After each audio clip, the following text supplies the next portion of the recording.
Kembali lagi di channel Mia Audina. Pada kesempatan kali ini aku akan membahas tentang kajian stilistika pada lagu Hidup 4 ciptaan Ebit G. Ade.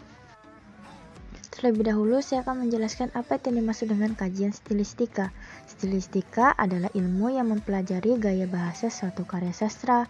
Kajian stilistika merupakan kajian sastra yang mengkaji mengenai gaya bahasa dalam sebuah karya sastra. Dengan kata lain, yang dibahas dalam kajian stilistika ini adalah gaya bahasa yang terdapat di dalam sebuah karya sastra.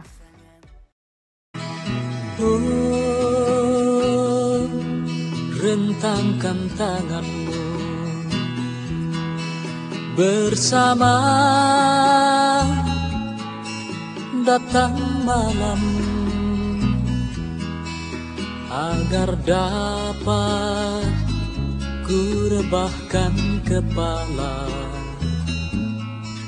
pada bulan di lenganmu. Kajian stilistika pada bait pertama. Oh, rentangkan tanganmu. Bait lagu pertama ini menggunakan majas personifikasi. Unsur yang dibandingkan adalah rentangkan tangan manusia dengan bentangan kuasa dan kasih sayang Tuhan. Penggunaan istilah rentangkan tangan memberikan makna harapan kasih sayang yang begitu dalam.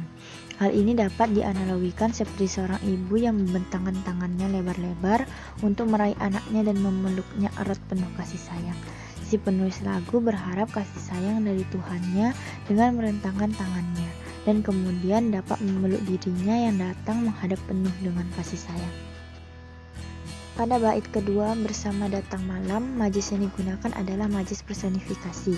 Penggunaan istilah malam adalah untuk menunjukkan suatu masa yang penuh dengan keheningan dan ketenangan. Apabila digabungkan kedua baris tersebut, oh rentangkan tanganmu bersama datang malam, menunjukkan harapan dari si penulis untuk datang menghampiri Tuhan yang dengan segala kekuasaannya dengan ketenangan hati.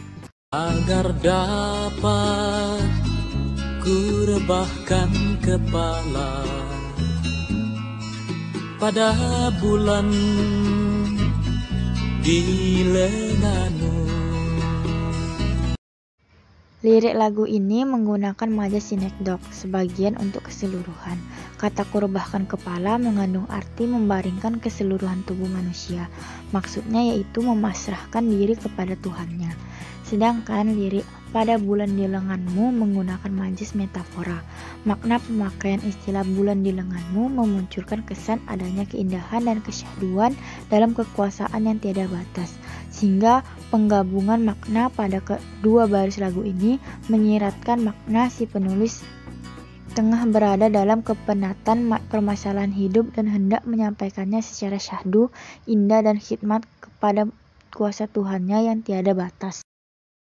Oh, hembuskanlah nafas iman ke dalam sukma. Lirik ini menggunakan majas personifikasi. Istilah yang digunakan pada baris ini menunjukkan kesungguhan harapan dari si penulis pada Tuhannya, yaitu istilah hembusan nafas. Kita semua mengetahui kalau nafas itu berkaitan dengan hidup. Siapapun tentu tidak akan bisa hidup tanpa adanya hembusan nafas. Si penulis sungguh-sungguh mengharapkan adanya keimanan dalam hatinya, yang dirasanya sudah mulai menghilang, dan dia seakan tidak akan bisa hidup tanpa adanya iman dalam hati.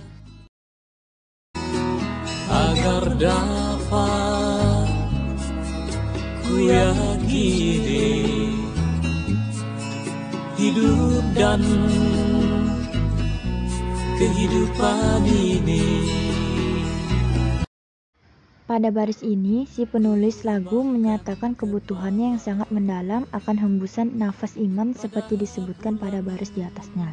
Yang mana pada baris ini, dia mengungkapkan adanya nafas iman itu dapat membuatnya meyakini kembali akan hidup dan kehidupan yang dia tengah lalui.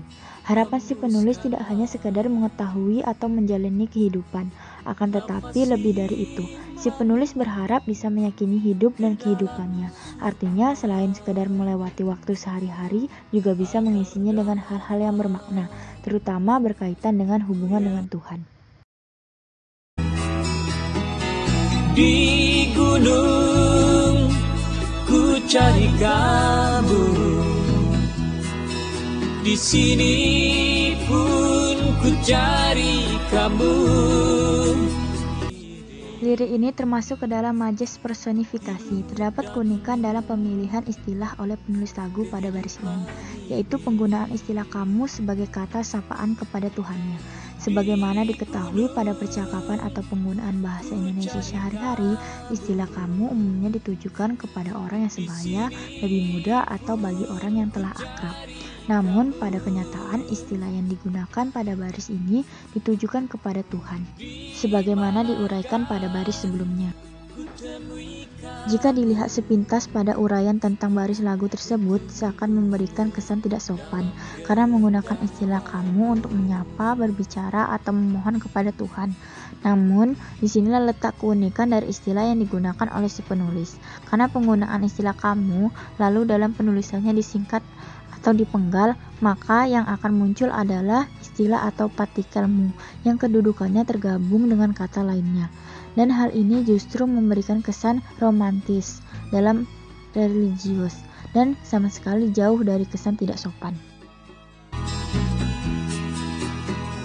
Di manakah ku temui kamu untuk luluh dalam genggamanmu. Lirik ini menggunakan majas personifikasi. Pada baris ini, kembali penulis hendak mengungkapkan rasa rindu yang sangat dalam kepada Tuhannya. Sebagaimana pada dua baris lirik sebelumnya, adanya penggunaan beberapa istilah yang apabila dilihat dari arti sebenarnya dan dihubungkan dengan semesta pembicaraannya antara Tuhan dan hamba, maka istilah itu hanya memberikan arti yang sia-sia, karena tidak akan pernah terjadi. Istilah yang dimaksud adalah kucari dan kutemui. Kedua istilah tersebut bermakna tingkah laku untuk mendapatkan sesuatu yang bersifat nyata. Dari makna yang terkandung di dalamnya, jelas sekali bahwa apabila dihubungkan dengan Tuhan sebagai objek yang ingin dicari atau ditemui, hal itu tidak mungkin terwujud.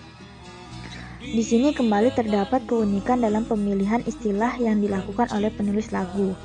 Kesan yang lebih nyata, dekat dengan romantis tanpa menghilangkan unsur religius hendak dimunculkan oleh penulis dengan menggunakan beberapa istilah yang sudah sangat melekat, bahkan penambahan kesan lebih khidmat atau lebih khusyuk akan sangat dirasakan karena seakan-akan Tuhannya berada sangat dekat dan nyata dengan dirinya.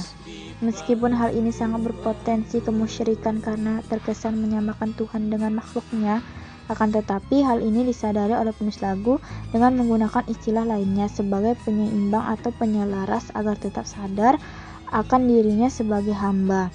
Hal ini dapat ditunjukkan dengan istilah luluh dalam genggamanmu, istilah yang menunjukkan kekuasaan Tuhan yang maha tinggi dalam istilah genggaman, sementara istilah lainnya menunjukkan betapa lemahnya diri si penulis dalam istilah luluh.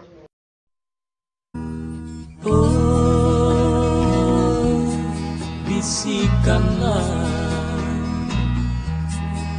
kemanakah langkah mesti ku bawa agar pasti akan bertemu untukku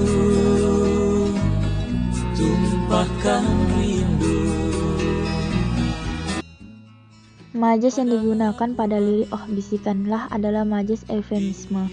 Penggunaan istilah bisikanlah yang digunakan oleh si penulis mempunyai makna yang lebih syahdu, lebih menyentuh dan lebih memberikan kesan kedekatan antara kedua belah pihak. Berbeda halnya jika penulis menggunakan istilah yang umum seperti katakanlah atau sampaikanlah, yang mempunyai arti sama, yaitu menyampaikan sesuatu kepada pihak lain, tetapi tidak terdapat penekanan makna atau kesan di dalamnya. Baris lirik berikutnya pada bait ini yang berbunyi agar yakin akan bertemu untukku tumpahkan rindu menggunakan majas hiperbola. Pada bait tersebut terdapat keunikan dalam pemilihan kata-kata dalam liriknya. Istilah bertemu mempunyai arti adanya dua orang atau dua pihak atau lebih dalam satu tempat atau satu waktu. Ada proses saling melihat atau mengetahui secara kasat mata keadaan nyata fisik kedua belah pihak. Hal ini sepanjang sejarah umat manusia di dunia belum pernah terjadi adanya perjumpaan manusia dengan Tuhannya di bumi. Dapat dikatakan terdapat adanya kesan berlebihan dari penulis lagu dalam menggunakan istilah bertemu. Namun dalam hal ini penulis bermaksud ingin memunculkan kesan kesungguhan dalam lagunya, ingin menjadikan lagunya sebagai doa atau pengharapan pada Tuhannya. Demikian pula pada istilah kutumpahkan yang digunakan oleh penulis untuk mewakili makna menyampaikan atau mengutarakan kerinduan. Apabila dilihat dari maknanya secara denotasi, istilah kutumpahkan bermakna mengalirkan, memberikan atau memberikan sesuatu atau biasanya cairan secara tiba-tiba dan dalam jumlah yang banyak, bahkan pada kondisi yang lain dapat memberikan kesan ekstrim atau penuh emosional. Si penulis lagu menggunakan istilah kutumpahkan untuk mewakili keinginan dirinya untuk dapat menghadap Tuhannya, menyampaikan apa yang dia rasakan secara totalitas tanpa ada yang tersisa atau tanpa ada yang menghalangi. Maka dapat diketahui bahwa dalam lirik lagu Hidup 4 karya Ebit G.Ade ditemukan penggunaan gaya bahasa atau majas. Majas personifikasi terdapat pada hampir semua bait dalam lirik lagu, yaitu membandingkan unsur manusia dengan Tuhan. Namun pada bait pertama baris ketiga menggunakan majas sinekdok, sedangkan baris keempatnya menggunakan majas metafora, dan bait terakhir menggunakan majas eufemisme. Cukup sekian kajian stilistika pada lagu Hidup 4 karya Ebit G.Ade. Jangan lupa like, comment, subscribe, and share. Terima kasih.